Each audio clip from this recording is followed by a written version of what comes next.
திருவள்ளூர் மாவட்டம் கல்பாக்கம் ஊராட்சியில் உள்ள நரிக்குறவர் காலனியில் குளம் மழைநீர் தேங்கி நிற்பதால் அப்பகுதி மக்கள் கடுமையாக பாதிப்புக்குள்ளாகியிருக்கிறார்கள். மழைநீர் சூழ்ந்துள்ளதால் ரயில்வே நிலையத்தில் படுத்து உறங்குவதாக மக்கள் வேதனையடைந்திருக்கிறார்கள். வருஷம் இப்படிதான் துப்பானு மயா நைட்டெல்லாம் குழந்தை குட்டிங்க வாரி ஓடிட்டோம். வீட்டிலெல்லாம் தண்ணி சார். முன்னாடி கூட பாருங்க போயிடும். அப்படிதான் இருக்குது சார்.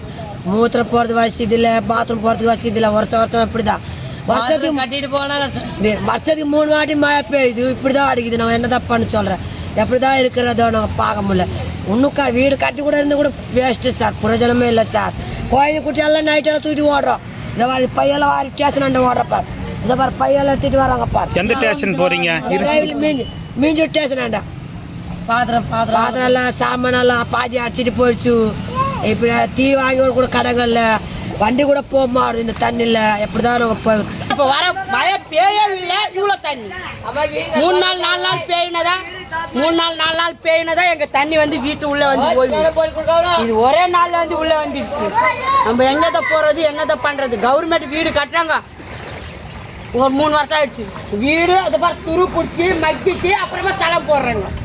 என்ன பண்ணலாம்? இது தொடர்பான விவரங்களை செய்தியாளர் யுகந்தர் வழங்கிட நாம் கேட்கலாம். யுகந்தர் வணக்கம். இப்போ மக்கள் இந்த மாதிரியான அவதிக்குள்ளாகி இருக்காங்கன்னு அதிகாரிகளுக்கு தெரிவிக்கப்பட்டிருக்கா? அவங்களுக்கு தற்காலிகமா முகாம் ஏதேனும் ஏற்படுத்தப்பட்டிருக்கா? முழு விவரங்கள். நிச்சயமாக திருவள்ளூர் மாவட்டம் மீஞ்சூர் ஊராட்சிக்கு உட்பட்ட கல்பாக்கம் ஊராட்சி நரிக்குற இன மக்கள் 100க்கும் மேற்பட்டோர் இங்கு வசித்து வருகின்றனர். பெஞ்சன் புயல் காரணமாக நேற்று அதிக கனமழை வீசியதால் மழையுடன் சூறை காற்று வீசியது. இதனால் மீஞ்சூர் சுற்று வட்டார பகுதிகளில் உள்ள மழை நீருடன் கழிவு நீர் கலந்து நரிக்குறவ இன பகுதியில் உள்ள வீடுகளுக்குள் புகுந்துள்ளதால் அப்பகுதி மக்கள் மிகவும் அச்சம் அடைந்துள்ளனர். இதனால் அவர்கள் வீட்டை விட்டு வெளியேறி ரயில்வே நிலையங்களில் தஞ்சம் அடைந்ததாகவும் அங்கு படுத்து உறங்கிய போது ரயில்வே துறையினர் அவர்களை விரட்டி அடித்ததாகவும் வருத்தத்துடன் தெரிவிக்கின்றனர். இதனால் அதிகாரிகள் எந்த முகாமிலும் இவர்களை அழைத்து செல்லப்படவில்லை எனவும் ஒரு குற்றச்சாட்டு இருக்கிறது.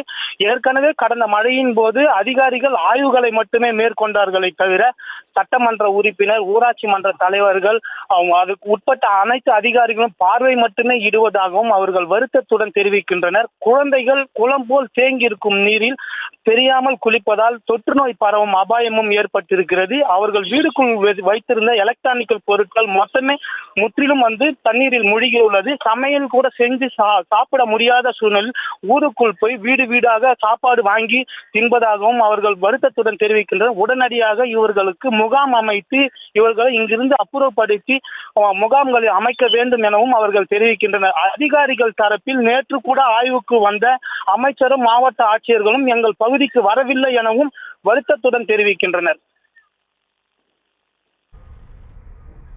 தற்போதைய விவரங்களுக்கு நன்றி யுகந்தர்.